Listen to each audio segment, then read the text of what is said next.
Welcome back, y'all. What up? It reminds me, oh man, Home Alone. Yeah.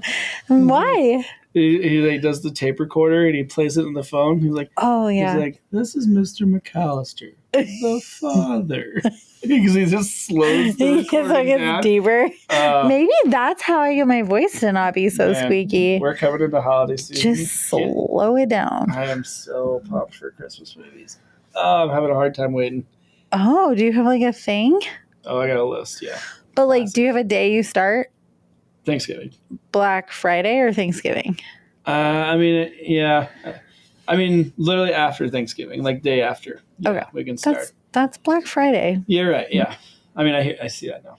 Mm-hmm. Yeah, I'm pumped. So we're not talking about anything. And, well, maybe. Are you ever going to outgrow that or No. become over that? That's always going to be a thing. You'll watch them a million times and just be... I have been watching those, and like they're not new movies. It's all movies like from my childhood. I've watched them every year. Since I was a kid, like on repeat. I've seen them all 1,000 times. I'm excited every single time. I love it. Great. So you'll never outgrow that. I'm not going to outgrow them, and I'm not going to be over them. But we are going to talk about what to do if... when you feel like you've hit a wall in leadership, if you're like, oh, I'm over it, or I've outgrown this position, these people, this company, this role, this opportunity. If it's your company, good fucking luck. Yeah, Godspeed. But I'm just kidding. What do you do when you feel like you've hit a wall? And I think I think we've all been here. Like, even if it's not a permanent thing, there's certainly always these moments when you're like, I used to really be in love with this thing. I used to be able to lead with energy. I used to be able to lead with more passion, more energy. And you know what? Like, I'm just restless. It doesn't feel the same. Yeah. I'm not as inspired. I'm not as excited. I don't have the same energy. And, have you outgrown your role? Maybe or maybe not, but I think ultimately there is what is happening oftentimes is that the role has outgrown the individual. And so we haven't allowed our role, our space within the organization, how we think about our role to evolve with us as we've grown. So, hopefully you're not stagnant. So, but like our roles and responsibilities tend to stay the same as we continue to evolve, hopefully. And so I think it creates this kind of just inherent opportunity for friction. And if you're wondering, like, what's next, or how do I get that energy back? We're going to lean into that today. And we're going to help you understand how to get on the other side of that wall, how to reframe that lack of energy, that lack of commitment, that lack of excitement, and with a bit of a mindset shift. And before we do that, hit me with that sweet, sweet question. I was wondering. I was like, "Ooh, he's gonna try to get past it." No, I think we have been wrestling with this lately. I think you and I, not that we don't love our work, because we actually do love our work, but I think that how we're showing up in our team has actually grown so much, and like, we have projects in our company right now that I used to do and other people who have taken it over. And I was like really struggling with that this last week. And Taylor had to have a real hard conversation with me and tell me, chill the fuck out. So we know I've been in it. But my question today for you is, what do you feel like is that piece of your role that you feel like you're over currently? That I'm over? Oh, yeah. Interesting. That you're just like outgrown and you're like, I used to actually really love this piece and now I'm kind of over it. Oh. Because our team has evolved so much and I'm so proud of where we're at. But there is this like weird interim where you're like, this doesn't fit anymore. Mm-hmm. Like, I reached the goal of growing my biceps and then all of a sudden it just don't fit no more. What is that? I was really hoping you're going to... These pythons over here? Exactly. You talking about this oversized tea I'm having to rock? Yeah, that's a good question. Yeah, I mean, I think it's... I don't think, I know.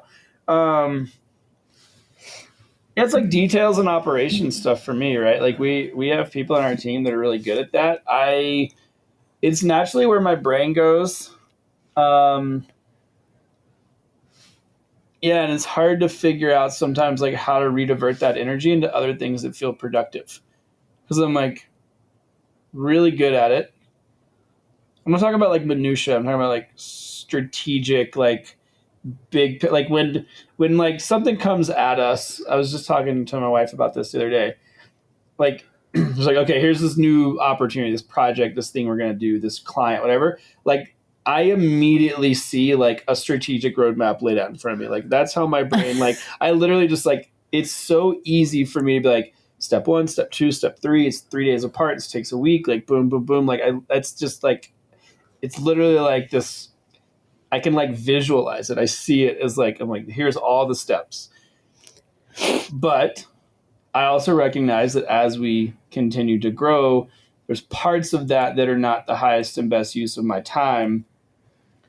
And truthfully, it's just like it's a bandwidth thing. Like there's other things that we have to focus on. So I don't get to spend the time there to like map that out, which I'm grateful for. But yeah, no, it's like, okay, yeah, but there's like this, kind of space where you're like, whoa, interesting. Like, what do I do now? Like, or like you do it and you're like, fuck, like that's not what I should have been doing right now. So I've really tried, my solution to that is to really try to just show up and communicate from like a support role perspective of like, I'm going to come in strategically, like communicate what I can see, the deadlines associated with that, like how we define success in that, like what execution looks like from my perspective and like our shared goals and the vision. And I'm going to leave and I'm going to let like other people take that to completion.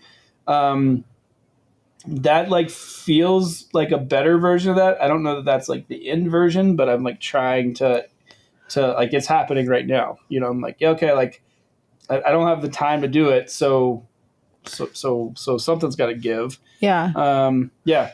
I think that's really good. Like, I'm glad you got a little more granular with that, but because I think you've done a really good job at like starting to recreate that new genius zone for yourself, because you are good at it. Like I'm like not doing it, take it and run. And I like never talk to people again. And you've like come in a really intentional way. And I'm not saying that's like the end game.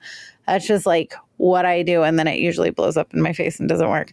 And you've done a really good job with our team, like having that consistent touch point and not just like throwing them at them, throwing the projects at people and like really staying engaged. And so I think there is this place where like, if we don't have a genius zone, we don't really have joy in our work. And I think that's the piece that's missing.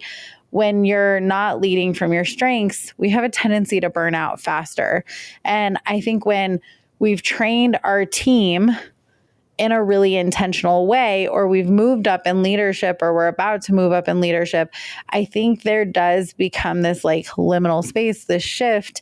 And it's something that I would say most leaders or like science or studies show that 60% of mid to senior leaders report feeling stuck or underutilized while managing major responsibilities. And so it's not a lack of work, it's a lack of connection and truly utilizing our strengths. So let's talk about how to break out of this rut without blowing everything up, because I don't know about you, but my first like inclination is probably not your version of it because that's not who you are. But I'm like, this isn't working. Eject. I can't do this anymore. This isn't working. And then, yeah. So what's your version of that? Because I'm one extreme. I'm like, first step is to talk you off the ledge. No, like for you when you're. No, that's my first step. You're like, first step. Get Christine Rain back in. Then I can focus on me. No. What does that sound like when you're stuck there? Like, what's the... Oh, sorry, guys. Yeah. I mean, if we're talking about like, yeah. So what we're driving at here is like when the genius zone starts to slip away, when you're like, okay, I can't find it anymore, or I'm not even sure what it is, or I've lost track of why I even like started this thing to begin with. Here's a few ways that manifests. One is that you've built something and then you feel like you are buried under it. I've definitely felt this way, like as like an operational minded person who's like very, very detailed and granular. It's really easy to be like, this thing was really cool until all of the shit required to make it move now it's just like burying me. Right, like it's not so cool when it's like midnight and you're mapping out some like strategic roadmap that you then have to go like tell, right, like when it gets like too minutia filled, that can certainly feel like buried. And there's a million instances of that. That's my version, but it, whatever, however people show up in their work, there's a million ways to get buried under the thing that you've built and that you were initially excited about.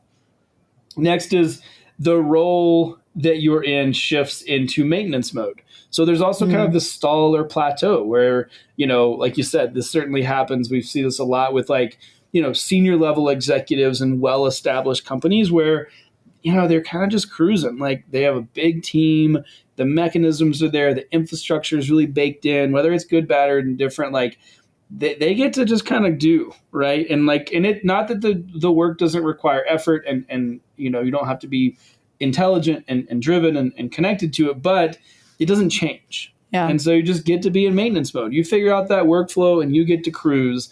And then, it doesn't take very long before you're like, well, this is fine, but like, I'm not growing. It doesn't feel like it's pushing me. I got all the pieces figured out here.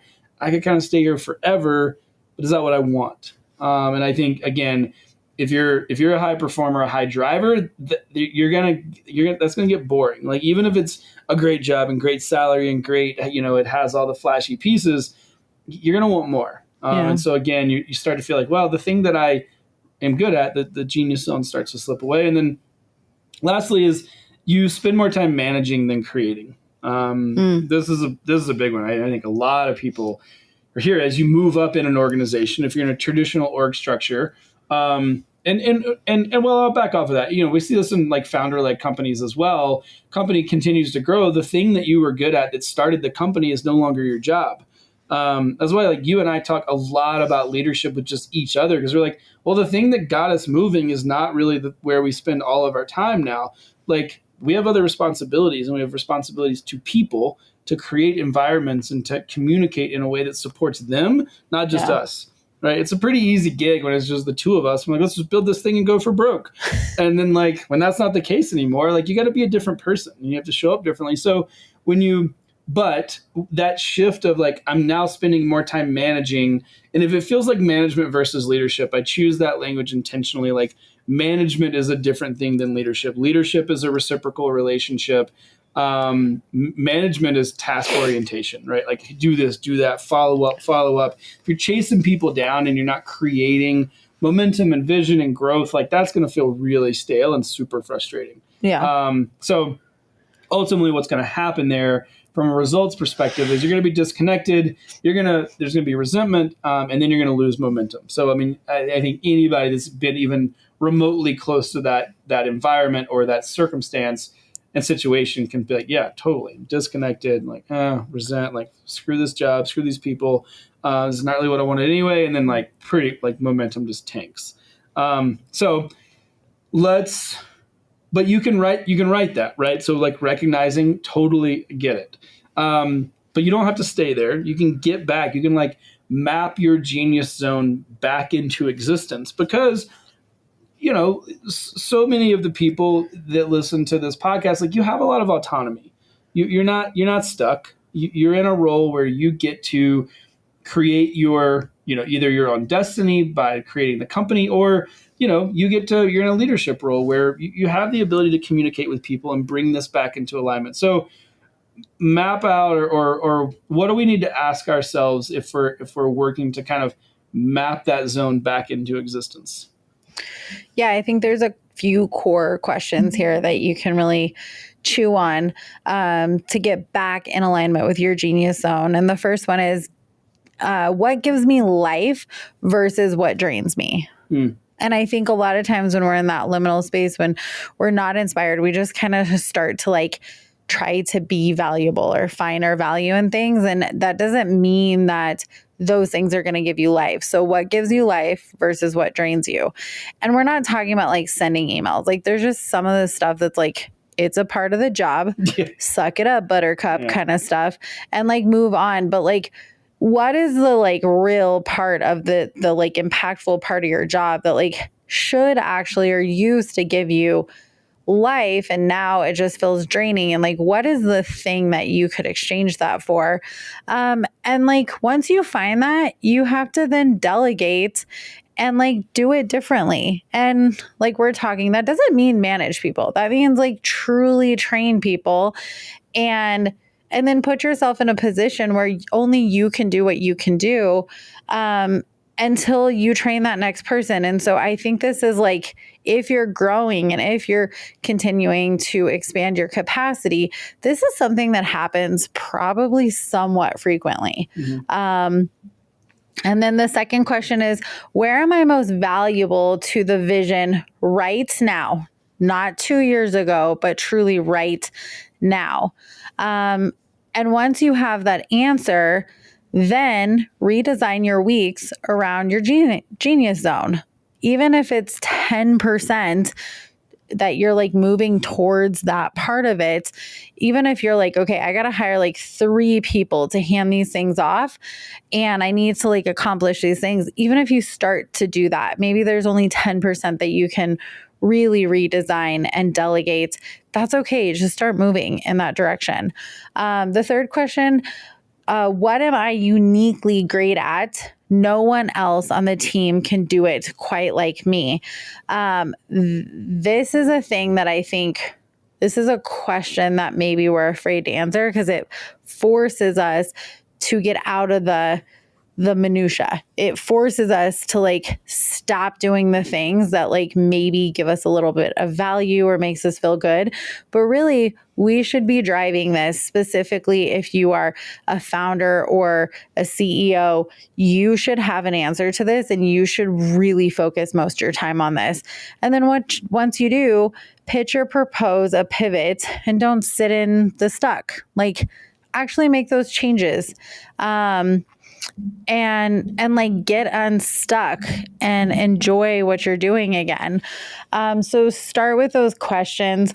What gives me life versus what drains me? Where am I most valuable to my vision right now, not in 2 years? And what am I uniquely great at that no one else on the team can do quite like me? And start there and then make those shifts. So that's like the framework. Taylor loves a framework. That's like the framework or the roadmap to really start to like dive in and unpack this challenge. But what happens when you stay stuck? Like what is... There's a real cost. And, we try to, one of the themes that we try to focus on, in a lot of episodes is that these are not just like nice to haves or like good thought exercises. There is a real cost to these things. And this is very much one of them, is that, when you stay stuck, here's what's going to happen. And it's going to have a very real impact. One, like we talked about, you're going to get resentful, but specifically, you're going to start to resent your team and the people around you. Those are also the people that helped you get to where you're at. Right. So you're going to start to, and I would add that this also like comes back to your family, right? So you start to be resentful of like all of the mechanisms, the supporting people that got you to where you're at. And like, it takes a village. So like where you're at right now took buy-in from everyone in your community. That's going to backfire really quickly. People aren't going to put up with the inevitable attitude, the inevitable, lack of communication or poor communication that comes when we are resentful. So there's a real cost there, and it has a very real ripple that will start to erode trust in the people around us, and that's detrimental. And so protect that, and so again, resentful, just it's not going to yield results. Next is you're going to start dreaming about quitting, moving on, doing something else versus reimagining what it looks like to be excited and to move in the direction of the thing that you initially loved. Again, like, let's not forget, this was something that you were excited about. This was something that you felt connected to. You felt inspired by. You knew you were good at it. You were excited to continue to dig in and uncover what that had to offer. And then now you're like, now you're dreaming about the grass is green on the other side. I think it's very much that, is that, certainly sometimes there is a time to leave. But really, I think if we could redirect that energy into reimagining what it looks like to create inspiration in the existing place that we're at, realign with our genius zone, remap that genius zone like you took us through, then I think a lot of times we can really avoid quitting, honestly. I think it's just, sometimes it's easier to be like, I'm just going to quit versus remapping. But honestly, it's not a heavy lift. We just have to have the language and the skills to know how to do it, or the language and the roadmap. And then lastly, you start to rob your organization of the things you're really good at. So if and when we do not show up in our genius zone, ultimately what we are doing is we are depriving the organization, the people around us, again, that we have built very real trust with, we're depriving them of the thing that is important. It is something that I see it as a responsibility to deploy that genius zone meaningfully within our organization so that everyone else can do their job well, right? Because if we build our teams well, we have built our teams around us as leaders to bolster the things we're good at, but also the things we're not good at. So if we start to slack on that, if we start to not be in our genius zone, ultimately they're getting the worst of us, which means their best parts don't shine. And so you're robbing your organization of the real gift. And that really has a tremendous impact just outside of like, oh, maybe I'm not doing my job that well. No, everyone else isn't able to do their job as well either. So it's not just about being ungrateful. It's about being underutilized. And I don't think that any of us truly want to be underutilized. I don't think that most of us want to just float and coast. So remap, realign, get back in touch with and in alignment with your genius zone, so that you can feel, you can know that you're utilized, and then those around you can also leverage and utilize their strengths as well. So with that in mind, take us home. Leadership challenge. That was so quiet. I don't know if anybody heard me. It was a little too soft. That was very quiet. That's not like you. Anyways, moving on to the challenge. Name one area this week where you have hit a wall. Just name it. Just call it out. Just be honest. Just like Taylor did in my question. Just name it. Go there. Have the conversation and don't settle. Like, you only get one life. And I think we only know we get one life. If you know something different, that's fine too. But we only live this life one time. Maybe that's a better statement. You only live this life one time. And so don't settle. It's not worth it. I'm such a fan of living all in. We just did an episode before this about being all in. But you're not going to get this season back. You're not going to get this time back. So don't settle, because you didn't build this or say yes to your position or go to college for what you went to college for to just merely survive. You built it or went after it to actually build a life that you're thriving in and you're connected to, and you're in your genius zone and you're contributing and adding value. So go do the thing that actually lights you up. And don't let the wall stop you. Go get re-inspired. Go get reconnected. Love it.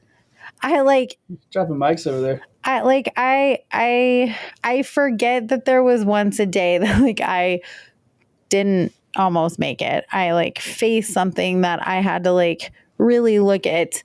Oh, there's only this time. And I think we don't talk about that enough. And we just let the years pass us by, and then we wake up 10 years later and we're like, shit, I'm still stuck. So don't stay stuck. Go name it. Go have the conversation. Don't settle. Go all in. Love it. Just couldn't agree more. Yeah, life's Life's too short. Life's too valuable. This journey that we're all on is one I think that deserves to be lived full gas. Mm-hmm. So make sure that you're not floating. Yeah. Feels long.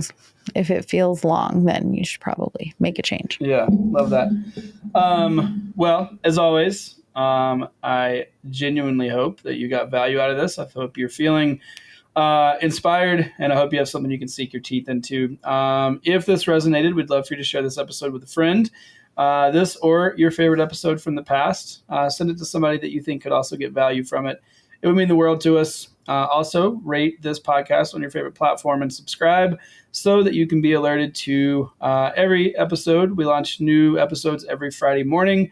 So again, rate, subscribe, share with a friend. It'd mean the world to us. Help us expand our incredible community. We want to be a value add. We want to get this in front of more people so that we can support as many folks as possible. As always, impactinitiative.network. You can find us online. Let us know what you're thinking. Reach out to us. Click the button in the top right. We'd love to hear from you.